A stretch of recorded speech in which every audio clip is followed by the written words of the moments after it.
एक समय था कि जब बीजेपी सिर्फ 7 राज्यों में थी, लेकिन आज 22 राज्यों में उसका प्रभाव क्यों दिखता है? क्या वजह सिर्फ चुनावी रणनीति है या फिर एक ऐसा मॉडल जिसने देश की राजनीति का डीएनए बदल दिया है?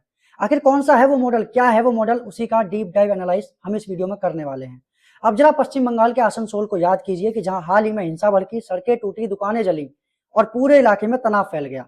लेकिन इस बार कहानी अलग थी, क्योंकि वहां टीएमसी की सरकार नहीं बल्कि बीजेपी की सरकार है और मुख्यमंत्री है शुवेंदु अधिकारी, जिन्होंने साफ कहा कि जो तोड़फोड़ करेगा वसूली उसी से होगी। यानी दंगा करोगे तो सिर्फ जेल नहीं बल्कि जेब भी खाली करनी पड़ेगी। लेकिन सवाल है कि आखिर ऐसा क्या है इस मॉडल में जिसे अब दूसरे राज्य भी अपनाना चाहते हैं, और क्यों बीजेपी शासित राज्यों से लगातार सख्त संदेश निकल रहे हैं? उत्तर प्रदेश, जहां योगी आदित्यनाथ ने मंच से साफ कहा कि सड़क पर नमाज नहीं होगी, प्यार से मानेंगे तो ठीक, नहीं मानेंगे तो दूसरा तरीका अपनाएंगे। असम, जहां बीजेपी विधायक दिगंटा कलिंता ने अजान में लाउड स्पीकर पर सवाल उठाया। बंगाल, जहां उपद्रवियों से नुकसान की भरपाई कराने की बात हुई। और अब एक कॉमन पैटर्न दिख रहा है कि जहां जहां बीजेपी की सरकारें हैं वहां से एक ही मैसेज निकल रहा है कि पब्लिक ऑर्डर पहले और नियम सबके लिए समान। पहले अपील, फिर चेतावनी और उसके बाद सीधी कार्रवाई। यानी सॉफ्ट स्टेट की जगह स्ट्रॉन्ग स्टेट। 2014 से पहले देश में बीजेपी सिर्फ 7 राज्यों तक सीमित थी। उस समय पार्टी को अक्सर अर्बन पार्टी कहा जाता था। लेकिन 2014 के बाद एक चेहरा उभरा और उसके साथ उभरा एक नया गवर्नेंस मॉडल, जहां सरकारें सिर्फ बयान नहीं देती बल्कि एक्शन दिखाती हैं। और उस मॉडल का नाम है यूपी मॉडल।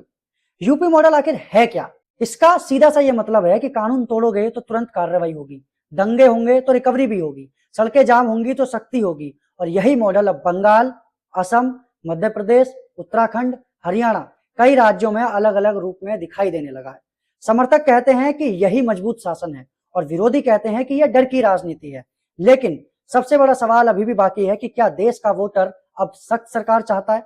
अगर जवाब नो होता तो क्या बीजेपी 7 राज्यों से बढ़कर 22 राज्यों तक पहुंचती?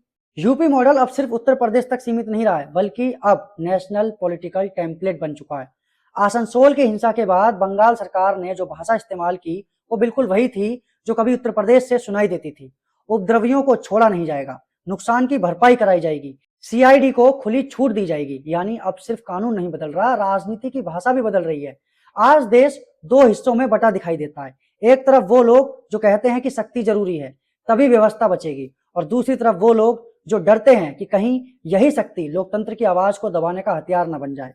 लेकिन एक सच अब साफ दिखता है कि 2014 के बाद भारतीय राजनीति सिर्फ चुनाव नहीं रही, ये अब गवर्नेंस मॉडल की लड़ाई बन चुकी है। और उस लड़ाई में यूपी मॉडल सबसे आक्रामक चेहरा बनकर उभर चुका है। अब क्या यह मॉडल देश को मजबूत बनाएगा या समाज को और ज्यादा बांटेगा? आप क्या सोचते हैं? कमेंट में जरूर बताइए, क्योंकि आने वाले सालों में भारत की राजनीति शायद इसी सवाल पर तय हो।